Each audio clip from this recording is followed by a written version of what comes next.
Yan ang mga larawan ng ina na si Cola Topalawdi, umiiyak at naghihinagpis sa sakit na naramdaman dahil sa masaklap na sinapit ng nag-aaral niyang anak na si Eleni. Matapos na matagpuan na nakalutang sa tabing dagat ang hubot-hubad niyang katawan, hindi na halos makilala dahil sa mga tinamo niyang injuries.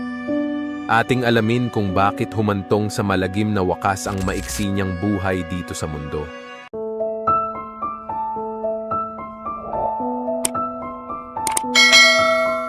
Siya si Eleni Topalawdi na ipinanganak noong January 15, 1997 sa isang maliit na bayan ng Didymoteicho sa bansang Greece, kasama ang kanyang nakababatang kapatid.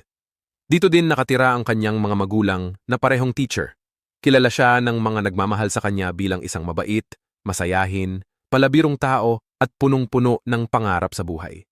Isa na diyan ang maging isang diplomat at makapag-travel sa ibang panig ng mundo. Kaya na nga bata pa lang siya ay kinakitaan na siya ng hilig na matuto ng iba't ibang lengguwahe ng ibang bansa, bagay na minana niya sa kanyang ama. Katunayan ay marunong siyang magsalita ng Arabic, German at English, maliban pa sa kanilang native language. Kaya naman nagsikap siyang mag-aral at nakapagtapos ng high school ng may mataas na parangal. Dahil walang language university sa kanilang lugar, ay ipinagpatuloy niya ang kanyang pag-aaral sa college sa Aegon University, isang kilalang university na may branch sa isla ng Rhodes na may kalayuan sa kanilang lugar. Kaya nagdesisyon ang kanyang mga magulang na umupa na lang siya ng apartment doon. Yun din ang unang pagkakataon na napalayo siya sa kanyang pamilya. Gayunpaman, ay mabilis siyang naka-adapt sa buhay sa isla dahil sa pagiging likas na palakaibigan. Hindi siya nakaramdam ng lungkot dahil marami ang naging kaibigan niya sa lugar na yon. Na-inlove din siya sa ganda ng view ng dagat, building structures at buong paligid nito. Naisip niya rin umano na mag-settle down siya doon pagka-graduate niya ng college. Pero habang tumatagal siya ay hindi pala magiging maganda ang karanasan niya. Hindi kasing ganda ng lugar ang ugali ng ilang tao na nag-iwan sa kanya ng isang mapait na alaala. Isang gabi ng taong 2017 ay galing sila sa party at pauwi na sana kasama ang isang kaibigan. May 3 lalaking nagmagandang loob na isakay sila at ihatid sila sa kanilang uuwian. Pumayag naman sila hanggang sa maayos na unang naihatid sa kanyang bahay ang kaibigan ni Eleni. Ang akala niyang makakauwi din siya ng safe ay isang malaking pagkakamali pala. Hindi pa man sila nakakarating habang nasa biyahe ay biglang niliko ng driver ang sasakyan papunta sa isang malayo at liblib na lugar. Takot na takot siya nung mga sandaling yon pero hindi niya nagawang makatakas sa 3 lalaki na yon. Doon ay halinhinan siyang hinalay ng 3 manyakis na may edad 19, 22 at 23. Habang ginagawa nila ang kanilang kahalayan kay Eleni, ay kinunan pa nila ito ng video. Mabuti na lamang ay binuhay pa siya matapos nilang maisakatuparan ang masamang plano. Pero hindi naging madali sa kanya na tanggapin at kalimutan ang napakasakit na pangyayaring ito. Halos ma-depress siya kapag lagi niyang naaalala ang pangyayaring yon. Sa akala niyang tapos na ang nasabing mga lalaki sa ginawa sa kanya, ay mali pala. Dahil nagawa pa nilang i-blackmail si Eleni na ipopost nila sa social media ang video na kinuha nila kapag hindi siya muling makikipagkita. Pero buong tapang siyang tumanggi sa kagustuhan nila. Matinding trauma at kahihiyan na idinulot nito sa kanya. Ni hindi niya nagawang sabihin sa kanyang mga magulang ang nangyari. Inabot pa ng 1 linggo bago siya naglakas loob na sabihin sa kanyang mga kaibigan. Pinayuhan naman siya ng mga ito na i-report sa pulis at mag-file siya ng reklamo laban sa mga gumawa sa kanya. Pero may mga alinlangan naman siya dahil sa iilang mga pulis na kaysa tulungan ang mga biktima ng kaparehong krimen o pang-aabuso ay nagagawa pa nilang sisihin at ipahiya ang biktima. Kaya minamabuti na lang ng ibang biktima din na wag na lang magsumbong dahil sa mas masasakit pa ang kanilang maririnig. Ito ang pumigil kay Eleni para magsumbong nung una, pero sa pagpapalakas loob ng kanyang mga kaibigan ay sinubukan niya pa rin na mag-report. Hindi naman siya nakaranas ng paninisi mula sa mga pulis, pero mukhang mas matindi pa ang nangyari. Pagdating niya sa estasyon ay hindi niya naramdaman ang concern sa kanyang sumbong. Tinanggihan pa siyang i-file ang kanyang complaint at sinabihan siyang masyadong late na dahil halos 1 linggo na ang nakalipas. Sinabihan pa siyang hayaan na lang yon at mag-move on dahil makakalimutan niya rin umano. Nakaramdam siya ng kawalang katarungan at pag-asa na makamit ang hustisya at lalo pang nanariwa ang sakit. Sa huli ay nalaman niya at ng kanyang mga kaibigan na ang nambiktima sa kanya ay miyembro ng isang malaking grupo na ang target ay mga babae para i-post online kapag hindi nila nakuha ang kanilang gusto. Lumipas na lang ang mga araw na sinikap niyang tanggapin na lang at kalimutan ang masakit na karanasan na yon. Habang patuloy siyang nagmo-move on, ay nanatiling positibo pa rin siya sa buhay. Ipinagpatuloy niya ang mga ginagawa para sa kanyang mga pangarap. Hanggang sa dumating naman ang pagkakataon na nakilala niya ang isang lalaki na akala niya ay magpapasaya sa kanya at tutulong na makalimot. Noong November 2018, habang nasa 4th year na siya ng kanyang pag-aaral sa Department of Mediterranean Studies sa nasabing university, ay nakatanggap siya ng mensahe sa kanyang Facebook Messenger mula sa isang 19 years old na si Alexander Lautsay, isang taga-Albia, na nakatira lamang dun sa Rhodes. Ni-reply niya ito at dito na sila nagsimulang magka-chat. Nagkapalagayan sila ng loob habang nag-uusap sila dahil na rin sa parehong mga hilig. Ibinida ni Alexander ang kanyang mga ginagawa sa bawat araw, kagaya ng mga sports activities at pagpunta sa gym. Ibinahagi niya rin na madalas umano siyang sumali sa mga marathon para sa isang charity works. Kaya marahil na-attract si Eleni sa kanya, hindi lang sa kanyang mga pambobola kundi maging sa kanyang itsura na rin. Hanggang sa umabot lang ng isang linggo, halos ang pag-uusap nila sa online ay napagdesisyunan na nilang magkita ng personal.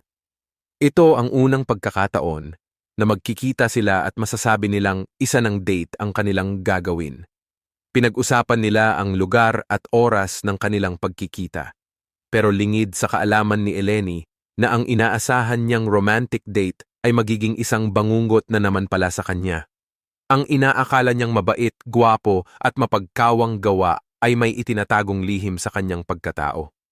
Bandang 10 p.m. ng November 27, 2018, gaya ng kanilang napag-usapan, ay sinundo siya ni Alexander dala ang isang sasakyan. Makikita sa CCTV footage ang paglakad niya mula sa sasakyan papunta sa apartment ni Eleni. Nakita pang bumalik siya pagdating sa apartment saka muli na namang naglakad pabalik uli hanggang sa tuluyan nang lumabas si Eleni. Paglabas niya ay masaya siyang nakangiti. Binigyan niya ng yakap at halik si Alexander tanda ng kanyang pagbati sa kanya. Pagkatapos ay dumiretso na sila sa sasakyan.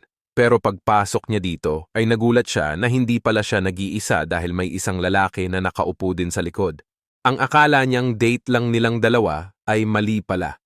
Dahil kasama niya ang kanyang kaibigan na si Manolis Kokouros, isang 20 years old na taga dun lang din sa isla na yon. Nagkakilala si Alexander at Manolis sa isang gym hanggang naging isang magbarkada. Dito niya rin naikwento sa kanya ang tungkol kay Eleni at sa plano niya. Si Manolis ay anak ng isang mayaman at maimpluwensyang pamilya sa kanilang lugar. Hindi lang basta mayaman, kundi nagmamay-ari ng iba't ibang negosyo kagaya ng mga restaurants, buildings at marami pang iba. Halos 60% ng real estate di umano sa lugar nila ay pagmamay-ari ng kanyang pamilya. Hindi nabanggit ni Alexander kay Eleni na magdadala siya ng kasama noong gabing yon kaya bigla siyang nakaramdam ng pagkailang. Pero dahil nagpakilala na si Manolis sa kanya, ay ayaw naman niyang maging bastos, kaya kinausap niya rin ng maayos at tumuloy na lang siyang pumasok sa sasakyan. Habang nasa biyahe at nag-uusap sila sa loob ng sasakyan, ay may pangalawa na namang surprise si Alexander sa kanya. Una kasi nilang pinag-usapan, nakakain sila sa kebab restaurant, pero biglang nagbago nang sabihin niyang may magandang summer house ang pamilya ni Manolis. Mas maganda at masaya umano kung dun na lang sila didiretso kaysa sa fast food restaurant. Nung mga sandaling iyon ay halo ang naramdaman ni Eleni dahil sa hindi niya inaasahan. Pero ipit na siya sa sitwasyon kaya wala na siyang nagawa kundi pumayag na lang. Nakaisip siya ng paraan kung paano makakaalis sakaling nasa lugar na sila. Nag-text siya sa kanyang kaibigan na tawagan siya pagkatapos ng isang oras. Nang sa gayon umano ay makapagpaalam siyang umalis nang hindi naman nakakainsulto sa kanila. Pero dumating ang isang oras nung tinawagan siya ng kanyang kaibigan ay hindi na siya makontak. Nagtaka ang kanyang kaibigan pero Inisip na lang niya marahil ay nagbago ang isip ni Eleni o maaring nag-e-enjoy na siya ng husto kaya hindi napansin ang kanyang phone. Wala siyang kaalam-alam na noong mga oras na yon ay nasa napakahirap na sitwasyon si Eleni habang nakikipaglaban para sa kanyang buhay. Kinabukasan, November 28, 2018, ay napadaan ang dalawang Coast Guard sa tabi ng mabatong dalampasigan nang may mapansin sila na nakalutang na bagay. Nang kanilang lapitan ay laking gulat nila at takot na isa pala itong wala ng buhay na katawan ng tao. Kaagad nilang nireport sa mga otoridad ang kanilang natagpuan. Pagdating ng mga pulis sa crime scene, ay nalaman nilang babae ang nasabing bangkay. Pero hindi na siya madaling makilala dahil sa mga tinamo niyang injuries sa katawan at mukha. Ang isang palatandaan sa kanya nung mga oras na yon ay ang tattoo na roses sa kanyang binti. Umikot ang mga pulis sa mga lokal na tattoo parlor. Baka sakaling ma-identify nila ang nasabing tao na may ganong tattoo. May tattoo artist naman ang nagsabing may babae na nagpatattoo sa kanila ng ganon. 3 taon na ang nakalilipas nung bago palang umano siya sa isla. Hanggang nakumpirma nila sa kanilang record na ito na ang 21 years old na si Eleni Topalodi. Ipinaalam ito sa kanyang pamilya, kaya halos hindi sila makapaniwala.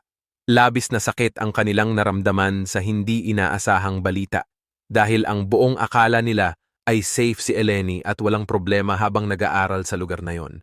Hindi naman nag-aksaya ng panahon ang mga pulis para magsagawa agad ng agarang investigasyon upang matukoy ang mga walang pusong gumawa nito sa kanya. Sa lugar kung saan natagpuan si Eleni ay wala nang iba pang ebidensya na nakuha maliban sa katawan niya. Wala na rin siyang ibang saplot maliban na lang sa bra na suot niya. Nakatali ang kanyang mga paa na talagang siniguro ng mga salarin na hindi na siya makakaligtas pa. Sa resulta ng autopsy na ginawa ay hindi lang basta pinatay si Eleni kundi binugbog at pinahirapan pa bago itinapon sa tabing dagat. May sukat ito na ilang metro mula sa taas kung saan siya inihulog. Talagang kalunos-lunos ang kanyang kalagayan dahil halos buong katawan niya ay may sugat at mga hematoma, tanda ng hirap na kanyang pinagdaanan. Lumabas din sa resulta na nabasag ang kanyang ulo at may mga ebidensya na ginahasa pa siya bago pinatay. Bagamat walang similya na nakuha dahil posibleng nakasuot umano ng kondom ang mga suspek. Ang nakakagulat pa ay sinabi ng medical examiner na pagkalunod ang kanyang ikinamatay, hindi ang mga tinamo niyang sugat. Ibig sabihin ay buhay pa siya nung inihulog sa bangin pero dahil sa tindi ng kanyang tinamong mga injuries ay maaring na-paralyzed na ang katawan niya. Dagdag pa dyan ang nakatali niyang mga paa kaya hindi na niya nagawang makaalis pa sa tubig hanggang sa unti-unti siyang nalulunod. Sinabi rin ng mga nakakita na low tide pa lang nung inihulog siya hanggang sa nakita. Kung inabot umano siya ng high tide ay maaring inanod na ang kanyang katawan sa ibang lugar. Posibleng sinikap niya pang makaahon pero talagang hindi na kinaya ng kanyang katawan. Sabi ng medical examiner ay posible pa siyang makasurvive kung nadala agad sa ospital, kaya talagang sobrang nakakadurog ng puso. Sa patuloy na pag-iimbestiga ng mga pulis sa apartment ni Eleni, ay wala naman silang nakitang kakaiba sa loob, pero napansin nila ang CCTV sa labas, kaya ni-review nila ito. Nakita nila sa footage ang pagsundo sa kanya at pag-alis nila sakay ng isang sasakyan. Pero dahil malabo ang nasabing kuha, ay nahirapan silang ma-identify ang plate number nito. Kaya kinuha na lang nila ang kanyang computer sa pagbakasakali na may makuhang ebidensya dito. Nabuksan nila ang Facebook account niya at dito nila nakita ang mga usapan nila ni Alexander. Nung nakilala siya, ay inimbitahan siya ng mga pulis upang tanungin at kumpirmahin kung siya nga ba ang sumundo at nakasama ni Eleni noong gabing yon. Hindi niya itinanggi ang impormasyon na yon at sinabi niyang sinundo nga nila si Eleni kasama ang kaibigan na si Manolis, pero sinabi niyang inihatid naman nila sa apartment niya. Dito na nalaman na nagsisinungaling siya dahil hindi nakita sa CCTV ang sinasabi niyang paghatid. Sa sinabing ito sa kanya ay na-rattle at na-pressure na siya kaya tuluyan ng umamin sa kanilang ginawa. Sinubukan niya pang hindi sabihin ang buong partisipasyon niya at isinisi kay Manolis ang lahat. Sinabi niya na noong nandun na sila sa summer house nila Manolis ay uminom sila ng alak. Hindi nagtagal ay niyaya nilang makipag-sex sa kanila si Eleni pero hindi ito pumayag. Hindi umano matanggap ni Manolis na nagawa siyang tanggihan kaya nagalit siya at naging bayolente. Tinutukan niya ng kutsilyo si Eleni at tinakot pero nagpumiglas pa rin siya. Dito na siya sinimulan na pinagsusuntok ni Manolis at sinakal hanggang sa nawalan ng malay. Habang wala siyang malay, ay pinagsamantalahan na siya ng dalawa. Nung bumalik ang kanyang malay, ay sinubukan niyang muling manlaban sa kasinabing isusumbong sila sa pulis. Pero imbes na matakot, ay kabaliktaran ang nangyari dahil lalo pang nagalit si Manolis kaya pinalo niya ng plansa ang ulo ni Eleni. Dahilan para lumabas ang maraming dugo kaya dinala siya sa banyo. Nagmamakaawa na umiiyak si Eleni pero walang naririnig ang dalawa. Ayon kay Alexander ay inaawat niya si Manolis pero hindi rin siya nagpatinag sa pag-atake. Kahit ganun nakahirap ang nararanasan ni Eleni nung sandaling yon, ay naging matapang pa rin siya. Sinubukan niya pang tumakas pero sadyang malakas si Manolis. Dahil sa tindi ng mga tinamo niyang bugbog ay halos himatayin na siya at hinanghina na ang katawan. Habang nasa ganong sitwasyon ay itinali ang kanyang mga paa at muli nilang isinakay sa sasakyan papunta sa bangin na nasa gilid ng dagat. Kwento pa ni Alexander na bago nila nilaglag si Eleni ay buhay pa siya. Nagmakaawa pa siya na dalhin sa ospital at nangakong hindi magsusumbong kanino man buhayin lamang siya. Pero kahit anong pakiusap ang gawin niya ay talagang walang katiting na awa sa puso ang dalawa. Ang mga huling salita na kanyang binitiwan, hahabulin kayo ng ama ko. Hanggang tuluyan na siyang inilaglag sa dagat. Habang inilalahad ito ni Alexander ay kalmado lamang siya. Samantalang ang mga investigador na nakikinig ay gulat na gulat sa kanyang mga kwento. Matapos niyang aminin ang ginawa kay Eleni, ay itinuro na rin niya kung saan nila itinapon ang kanyang kasuotan. Pati na ang mga personal na gamit niya, gayon din ang iba pang ebidensya kagaya ng towels, condom at sponges. Inamin niyang matapos nilang iwanan si Eleni ay bumalik sila sa summer house ni Manolis upang linisin ang mga kalat at ebidensya. Pero kahit anong linis ang ginawa nila ay nakakuha pa rin ang mga investigador ng mga DNA evidence noong nagsagawa sila ng pagsusuri sa buong bahay. Kitang-kita pa rin ang mga bakas ng dugo na naiwan, pati na rin sa sasakyan na ginamit nila ay nakakuha din ng mga DNA evidence. Noong December 5, 2018, ay inilagay siya sa provisional detention habang nagpapatuloy ang investigasyon at wala pang naisasampang kaso. Agad din namang inimbitahan si Manolis kaugnay ng mga sinabi ni Alexander. Dumating naman siya sa estasyon kasama ang kanyang ina, pero hindi muna agad nagsalita habang wala pa ang kanyang abogado. Pagdating ay saka lamang siya nagbigay ng pahayag bilang sagot sa sinabi ni Alexander tungkol sa ginawa niya. Mayroon din siyang sariling bersyon ng kanyang kwento kung saan si Alexander naman ang kanyang sinisisi at itinuro na may gawa. Pero kahit nagturuan pa silang dalawa, ay pareho pa rin silang inilagay sa detention facility. Nang nalaman ng publiko ang masaklap na pangyayaring ito ay mabilis na kumalat ang balita sa buong Greece. Marami ang naawa sa biktima, nagalit at nagtaka kung bakit nagawa ng dalawang kabataan ang ganito kalupit na krimen. Pero hindi lahat ay ganito ang naging reaksyon dahil maraming media personalities o reporter ang tila naging iba din ng istorya o reaksyon. Sa pagitan ng dalawang suspek na nahuli ay mas hamak na idiniin at pinalabas kung gaano kasama si Alexander, samantalang si Manolis ang lumabas na inosente at walang nagawa habang ginagawa ni Alexander ang karumaldumal na krimen kay Eleni. Ito'y marahil dahil sa magkaibang estado ng kanilang buhay. Si Alexander na isang Albanian immigrant at walang pera, samantalang si Manolis na talagang taga-Greece ay nagmula sa isang mayaman at maimpluwensyang pamilya. Pero higit pa riyan ang mas naging mainit na usapin tungkol sa reaksyon ng ibang mga tao kay Eleni. Marami ding mga netizens ang sinisi siya sa nangyari sa kanya. Ang iba pang comments ay sinabing nararapat lang kay Eleni ang sinapit niya. Pinalabas nilang kasalanan niya dahil isa siyang babaeng madaling kunin at agad-agad sumasama sa mga lalaki. Talagang napakabaluktot mag-isip ng ilan sa mga tao sa Greece. Ito ang isa sa problema di umano o parang naging kultura nila na sinisisi pa ang mga nagiging biktima katulad ng mga ganitong krimen. Kaya sa kanilang lugar umano ay hindi ganon kataas ang kaso ng panggagahasa o sexual na pang-aabuso. Hindi dahil konti lang talaga ang nangyayari kundi mababa ang porsyento ng mga nagre-report. Talagang mas lalong nakadagdag sa bigat ng nararamdaman ng pamilya ni Eleni ang mga paratang at masasakit na comment na ito sa kanya. Nabiktima na nga ng isang hindi katanggap-tanggap na krimen ay muli pang nabiktima ng mga mapanghusgang kaisipan ng tao. Imbes na palakasin ang kanilang loob at suportahan na makamit ang hustisya para hindi na muling maulit pa sa iba. Samantala, umabot din ng ilang buwan ang ginawang interrogation sa kanila at pagkalap ng mga ebidensya hanggang sa formal nang itinigil noong June 15, 2019, kasabay ng pagsampa ng kaukulang kaso sa kanila. Kahit nahaharap sa mabigat na kaso ang dalawa, ay hindi pa rin sila nakitaan ng pagsisisi. Parang hindi sila apektado sa kanilang ginawa at hindi nag-aalala sa posible nilang kaharapin na parusa. Nakita pa silang masaya habang nakukunan ng kamera. Kung sa bagay, hindi na nakakapagtaka dahil ayon sa report, matapos ang ginawa nilang krimen, ay normal lang ang bawat araw nila bago pa sila ipinatawag sa estasyon. Bumalik sila sa gym at mga sports activities nila, saka nagplano pa mag-outing kasama ang iba pang kaibigan. Noong January 13, 2020, ay opisyal na rin na sinimulan ang trial sa dalawa. Sa panahon ng trial ay mas nalaman pa ang pagkatao ni Alexander at iba pang mga kinasangkutan niyang kaso laban sa mga kababaihan.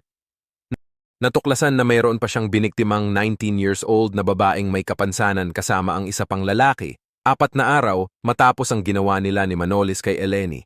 Kalaunan ay nahuli din ang kasama niyang lalaki na umamin at itinurong na kasama nga niya si Alexander. Natuklasan din ang isa pang nakakagulat na revelasyon na ang isa sa mga lalaking gumahasa kay Eleni noong 2017 ay kaibigan niya rin. So malamang na bago pa lang niya kinontak si Eleni ay aware na siya sa ginawa sa kanya ng mga kagrupo niya o napanood na ang video, pati na ang hindi niya tuluyang pag-file ng kaso. Kay Manolis naman ay estado lang ng kanyang buhay ang pinag-iba kay Alexander. Pagdating sa ugali at pagkatao ay pareho lamang sila. Lumabas ang kanyang mga previous records sa iba't ibang kinasangkutan na pag-atake sa mga kababaihan. Na-expel din siya sa iba't ibang paaralan dahil sa pagiging bayolente ng kanyang ugali. Noong childhood days niya, habang nag-aaral, ay sinakal na niya ang kanyang kaklase. Natuklasan pa ang ginawang pang-iinsulto ng kanyang ina sa teacher dahil hindi niya nagustuhan ang sanksyon na ipinataw sa kanilang anak. Ipinakita kung gaano siya kaliteral na spoiled brat at masamang tao. Kahit ngayon na nakagawa na siya ng isang napakabigat na krimen, ay muli na naman siyang ipinagtanggol at kinonsente ng kanyang mga magulang. Ginamit nila ang kanilang yaman at impluensya para lang malusutan niya ang kanyang kaso. Kaya hindi nakakapagtaka kung pati ang media ay nabayaran din nila para lang pagmukhain na matino ang kanilang anak sa mata ng publiko. Nag-hire pa sila ng pinaka-best na mga abogado para ipagtanggol ang kanilang pinakamamahal na anak. Talagang tinumbasan ng kanyang mga defense lawyer ang ibinayad sa kanila at ginawa ang lahat ng taktika makalusot lang ang kanilang kliyente. Umabot pa sa puntong hiningi nila na dapat ay walang babae sa mga miyembro ng jury. Hindi umano sila magiging patas dahil babae ang biktima at baka gamitin lang nila ang kanilang emosyon. Pero hindi naman pinagbigyan ang mababaw na dahilan ng mga abogado. Sinubukan din nilang sirain ang reputasyon at pagkatao ni Eleni sa pagsabi ng kung ano-anong mga alegasyon kagaya ng gumagamit umano siya ng droga at may unstable mental health dahil hindi steady ang kanyang relasyon. Isa din sa mga defense lawyer niya ang nagsabi na wala siyang nakikitang rape, na hindi niya ma-imagine na ginahasa siya dahil nakasuot pa naman ang kanyang bra. Grabe naman tong abogado na to, bra na nga lang ang natira tapos sasabihin pang hindi ginahasa. Maliban dyan ay naiulat din na pati ang tumatayong prosecutor sa kaso na isa ring babae ay nakaranas din ng pressure at pagbabanta sa kanyang buhay. May isang gabi pa na inatake siya habang pauwi sa kanyang bahay, pero hindi siya nagpatinag sa impluensya ng kanyang kalaban dahil naniniwala siya sa batas at hustisya. Isa pang bagay na ipinagpapasalamat ng kampo ni Eleni ay ang hindi matatawarang prinsipyo ng investigador na humawak sa kaso. Ayon sa kanila, ay bibihira umanong mangyari ito o makakita sila ng pulis na may ganun na paninindigan. Ilang beses na nagtangka ang kanilang kalaban na alisin siya sa paghawak niya ng kaso at ibigay na lamang sa iba. dahil nakita nilang patas ang kanyang ginagawa. Ito'y para palabasin din na biktima lang din si Manolis dahil sa pagiging mentally immature niya. Nagawa pa nilang magbayad sa isang doktor na mag-prescribe ng antidepressant na gamot para kay Manolis, para patunayan lang na madali siyang maimpluwensyahan at mahikayat. Kahit alam niyang pader ang kanilang binabangga dahil sa lawak ng kayang gawin ng pamilya ni Manolis. Nung hindi nagtagumpay ang depensa ni Manolis, na i-pressure ang panig ni Eleni, ay ibinuhos nila ang lahat ng paninisi kay Alexander. Siya ang pinalabas na mas masama at may kasalanan ng lahat. Sinira lamang umano niya ang imahe ni Manolis at pinagsamantalahan ang pagkakaroon niya ng maraming pera. Pero hindi umubra ang lahat ng ito nang may dalawa pang babae ang tumestigo at sinabing na biktima din umano sila ni na Alexander at Manolis. Kaya nga lamang sa huli ay hindi na sila nagsampa pa ng hiwalay na reklamo. Sa huling mga araw ng trial, ay naglabas ng isang matapang na pahayag tungkol sa gender-based violence ang prosecutor na may hawak ng kaso. Kung saan, ipinunto niya rito ang kultura ng victim blaming upang ipaalam sa lahat ng nanisi at nagbigay ng masasakit na pahayag laban sa kaawa-awang biktima na si Eleni. Sinabi niya pa na kahit may relasyon sina Alexander at Eleni ay hindi tama at makatwiran, napilitin siyang makipagtalik nung gabing yon ng labag sa kanyang kagustuhan. Ipinarating niya ang mensaheng ito hindi lang para sa dalawang kriminal, kundi pati na rin sa kanilang mga magulang at sa mga tao na siyang naging dahilan kung bakit nabuo ang mga katulad nilang halimaw. Inabot ng halos 5 buwan ang itinakbo ng trial bago tuluyang ibinaba ang hatol sa dalawang akusado noong May 15, 2020. Matapos ang matinding laban sa pagitan ng impluwensya at prinsipyo sa harap ng husgado, sa huli ay nanaig pa rin ang katotohanan at katarungan. Napatunayang guilty sina Alexander at Manolis sa kasong gang rape at first-degree murder. Nahatulan sila na makulong ng habambuhay na pagkabilanggo na dinagdagan pa ng 15 years dahil sa ginawa nilang panggagahasa kay Eleni. May pag-asa umanong mabigyan sila ng parole pagkatapos ng 25 years. Noong simula ng June 2020 ay sinimulan naman ang pangalawang trial kay Alexander dahil sa ginawa niyang panggagahasa rin sa babaeng may kapansanan, 4 na araw matapos ang ginawa nila kay Eleni. Ilang araw lamang ang nakalipas, noong June 12 ay ibinaba din agad ang hatol na guilty at may parusang 15 years na pagkakulong. Napaulat pa na habang nakakulong si Alexander ay pinagbubugbog siya ng 7 mga bilanggo hanggang sa nawalan ng malay. Nung magising siya ay ginahasa rin siya ng mga ito. Matapos siyang examinin ng doktor ay nakita ang maraming injuries sa kanyang puwet. Naranasan niya rin ang pakiramdam ng ginawa nila sa kawawang si Eleni. Pero walang katumbas ang buhay na kanilang kinuha na para sa pamilya ay hindi sapat ang anumang kabayaran. Ang kasong ito ay isang paalala lalo na sa mga mahilig makipag-usap sa hindi kilala sa online at pagkatapos ay makikipagkita. Mariin nating tinututulan ang victim shaming at victim blaming dahil walang anumang justification para pumatay ng inosente.